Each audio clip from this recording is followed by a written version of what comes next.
안녕하세요. 여행 가는 남자 여가남입니다. 오늘은 특별한 이벤트와 영상으로 여러분을 만나게 되었습니다. 특별한 이벤트는 영상 마지막에 소개되오니 끝까지 시청 부탁드립니다. 오늘 영상은 유럽에서 소매치기 당하지 않기라는 주제인데, 여행을 다니다 보면 우리나라만큼 안전한 곳이 또 없는 것 같습니다. 한 예로 제가 파리 드골공항에서 시내로 들어가는 지하철에서 제 앞에 소매치기가 옆 사람의 주머니를 터는 거를 목격한 적이 있습니다. 근데 제 옆자리에 있던 파리 아주머니가 그것을 알려줘가지고 다행히 소매치기를 당하지 않았던 일이 있었는데, 근데 거기서 끝난 게 아니라 그 소매치기가 다음 정거장에서 황급히 도망치면서 주머니에서 잭나이프를 꺼내서 그 아주머니에게 위협적으로 던지려고 했던 일이 있었습니다. 백주대낮이었거든요. 그런 일을 옆에서 지켜보니까 참 만감이 교차하더라고요. 가족들과 이곳저곳 여행 다니다 보면 여러 에피소드들이 생기게 되는데 2019년 여름은 가족들에게 평생 잊지 못할 기억이 생겼습니다. 바로 파리에서 소매치기를 당한 경험인데요. 지금 생각해도 아찔한 기억입니다. 이 영상을 보시는 분들은 이런 일을 당하지 않도록 조심하시길 바라고, 물론 현재 여행하기 많이 힘든 시기이긴 하지만 그럴수록 우리가 가만히 있을 수만은 없지 않겠습니까? 미리 준비하며 기대하는 마음으로 제가 경험했던 일들을 한번 나눠보도록 하겠습니다. 유럽 여행에서 특히 조심해야 할 관광지 3곳이 있습니다. 바로 프랑스 파리, 스페인 바르셀로나, 그리고 이탈리아 로마, 이렇게 3곳이죠. 아주 아름다운 곳이에요. 그렇지만 그만큼 조심해야 하는 곳이기도 합니다. 다른 유명 관광지도 마찬가지지만 이 3곳은 유럽 전 지역의 소매치기들이 관광하러 왔다가 소매치기로 여행 경비를 번다는 아주 악명 높은 곳입니다. 그럼 어떤 유형의 소매치기들이 있는지 먼저 알아볼까요? 자, 스페인 바르셀로나에서 만난 소매치기입니다. 바르셀로나는 안토니오 가우디의 도시라고 해도 과언이 아닐 만큼 가우디의 걸작들이 도시 곳곳에 여행객들을 매료시키는 도시입니다. 성 파밀리아 성당, 구엘공원, 그리고 축구를 좋아하시는 분들의 성지인 캠프 바르셀로나, 이렇게 여러 장소들이 관광객들을 매료시킵니다. 가우디의 성 파밀리아 성당 주변에서 있었던 일인데요. 아주 깔끔한 수트를 입은 이런 백인 남성이 같이 갔던 친구의 옷에 뒤에서 과일 주스를 이렇게 확 뿌리더라고요. 그러고선 sorry 하고 막 다가오더라고요. 이 소매치기 유형은 워낙 잘 알려진 레파토리라 그냥 한국말로 꺼져 라고 쏘아붙여주고 그냥 갈 길을 갔는데 계속 쫓아오더라고요. 이런 유형은 일단 가까이 접근하여 닦아주는 척하면서 지갑이나 돈을 슬쩍 가져가는 유형입니다. 그럼 어떻게 대처하면 될까요? 네, 맞습니다. 일단 이런 오물이 툭적대는 느낌이 들고 누군가가 다가와서 닦아주려고 하면 절대로 1m 이내로 접근시키면 안 됩니다. 호의가 아니에요. 양의 탈을 쓴 늑대들이죠. 유형이 잘 알려져 있기 때문에 조금만 신경 쓰시면 충분히 대처할 수 있습니다. 두 번째, 이탈리아 로마에서 만난 집시 가족들인데요. 이탈리아는 로마 유적지를 비롯하여 바티칸까지 유럽 여행에서는 빼놓을 수 없는 명소죠. 성 베드로 성당, 판테온, 베네치아 광장, 포로 로마노, 콜로세움, 어마어마하게 유명한 관광지, 특히 이름만 들어도 누구나 알 수 있는 그런 관광지들이 많이 있죠. 요즘은 그래도 이탈리아 경찰들이 많이 곳곳마다 배치되어 있어서 유명 관광지에서는 이런 집시들이나 소매치기를 보기가 좀 힘든 것 같습니다. 그렇지만 돌아다니다 보면 길거리에서 자주 만나게 되는데 이 집시들의 경우 아주 대범합니다. 특히 아이들을 조심해야 되는데 눈망울이 초롱초롱하죠. 이 초롱초롱한 눈망울로 아주 대범하게 지갑을 엽니다. 제가 횡단보도에 이렇게 서 있는데 왼쪽 어린아이가 웃으면서 하이 하길래 저도 하이라며 인사해줬는데 좀 느낌이 쎄한 거예요. 그래서 오른쪽을 보니까 또 다른 일행이 제 거 숄더백을 슬그머니 열고 있더라고요. 그때는 당황할 필요가 없습니다. 그냥 No 라고 하고 가방을 가슴 쪽으로 싹 잡아채면 됩니다. 원래 집시들의 경우 네 것이 내 것이고 내 것이 내 것이라는 범우주적인 사고를 가진 종족들이라 주변에 다가오면 그냥 피하시면 됩니다. 혹시 그렇게 만져도 그냥 놀라지 마시고 No 하고 그냥 치우시면 돼요. 그리고 세 번째, 벨기에 브뤼셀에서 경험한 소매치기인데요. 브뤼셀은 오줌 싸는 아이 동상과 초콜릿으로 유명한 관광지이죠. 브뤼셀역에서 야간 열차를 기다리다가 친구와 제가 깜빡 잠이 들었어요. 조심해야 돼요. 그 깜빡 잠이 드는 거는. 근데 이놈이 그냥 저희가 들고 있던 가방을 휙 채가지고 냅다 뛴 거예요.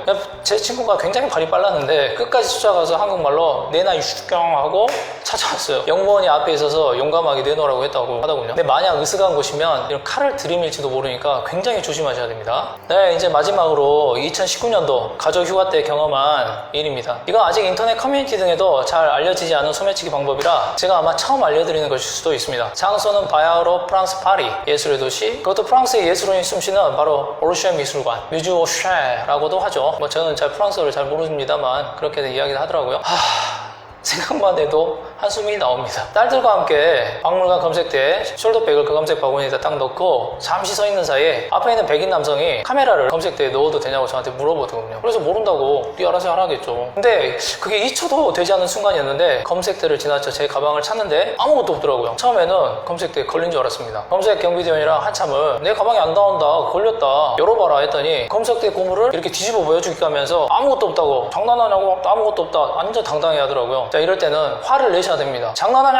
Are you kidding me? 내가 넣었는데 안 나왔다니까? 라고 바로 화를 내니까 그때서야 다른 경비원들이 와서 무슨 일이냐며 관심을 가져주더만요. 조금 높은 양반이 나와서 저기 비디오 카메라가 있으니까 우리나라 식으로는 CCTV거든요. 5분만 기다려라고 하더군요. 사실 이때는 기다리면 안 됩니다. 얼른 뛰어나가서 주변을 살펴봐야 돼요. 저는 처음이라 기다렸죠. 조금 기다렸더니 그 CCTV 이미지를 보여주는데 앞에서 제게 말 걸었던 그 백인 남자 좀 욕을 좀 하고 싶어요. 걔와 같은 한패인 그 백인 여자 놈이 저희 가방을 후다닥 챙겨서 빠른 걸음으로 출구 쪽으로 튀어나가더만요. 그러고 조금 높은 양반이 미안하다, 뮤즈워스의 전체를 수색하고 있으니 10분만 기다려달라고 하더군요. 그래서 친절하게 기다려줬죠. 근데 잠시 후에 또 미안하다, 이미 그 커플은 튀었다 라고 정말 미안하다고 하더군요. 그래서 제가 그랬죠. 거기에 가족 요건들, 스마트폰, 신용카드가 다 있어서 망했다, 어떡하면 좋냐. 아 진짜 정말 당황스럽더라고요. 그러자 그 사람이 정말 유감이라고 하면서 도와줄 일이 있으면 얼마든지 도와줄 테니까 저희들 안내 데스크로 데리고 가더라고요. 당장 카드 정지라 걔네들 컴퓨터로 삼성 카드에 접속해가지고 도난 신고를 했습니다. 엄청 느렸어요. 대략 한 20분 30분 걸린 것 같아요. 그러고 나서 이제 가려고 하니까 담당 직원이 아주 친절하게 그리고 안쓰러운 표정을 지으면서 여기는 한국대사관, 여기는 경찰서, 다행히 오르쉐 주변에 한국대사관하고 파리 경찰서가 가까이 위치하고 있었습니다. 그래서 그것들을 다 안내해 주더라고요. 근데 신고하면 뭐 하나요? 이미 그 소매치기 커플은 아일랜드로 튀었는데 저녁에 호텔에 와서 스마트폰 위치 검색해보니까 이미 아일랜드로 여행을 가 있더군요. 저도 못 가본 아일랜드를 제 스마트폰이 이렇게 갔습니다.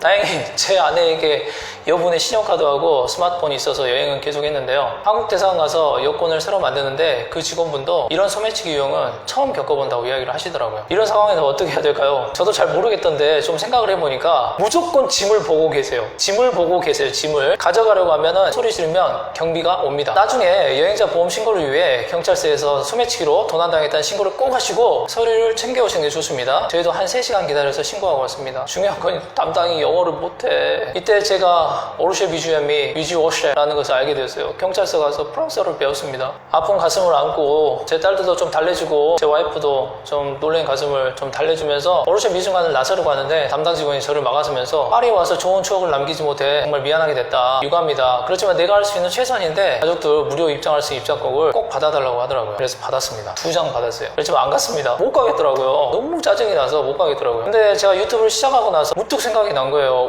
이 무료 입장권 있었는데 기한을 보니까 올해 말까지예요. 그래서 영상 초반에 말씀드렸던 것처럼 오늘 이벤트 있습니다. 이 초대권, 무료 입장권을 무료로 나눔하려고 합니다. 프랑스 파리 가실 분은 꼭 가져가십시오. 제가 우편으로 제 사비를 들여서 보내드릴게요. 네클로 필요하신 분들은 알려주시면 제 딸들이 정말 옛날 방식으로 제비뽑기로 해서 추첨을 해서 보내드릴게요. 사실 코로나 상황이 시시각각 변하기 때문에 장담드릴 수는 없지만 불가피하게 비즈니스 혹은 국제관계상 프랑스 가셔야 할 분도 분명 계시리라고 봅니다. 현재 프랑스 대사관 인터넷 사이트를 보니까 한국 여행객의 무비자 입국이 가능하답니다. 그런 분들 차표 가져가세요. 그리고 여행 가실 분들은 다시 들어오시면 자가격리 2주 아시죠? 저도 당분간은 해외여행 자가금지입니다. 꼭 가셔야 할 분들은 표를 가져가셔서 사용하시길 바랍니다. 코로나 때문에 여행을 못 가서 참 힘들긴 하지만 또 이런 기간 동안 좋은 계획들 잘 세우고 좋은 관광지들 검색해서 여러분들과 다시 나누고 앞으로 또 여행을 가게 될 그 순간에 정말 즐겁게 여행했으면 좋겠습니다. 여기까지 여가남이었습니다. 감사합니다.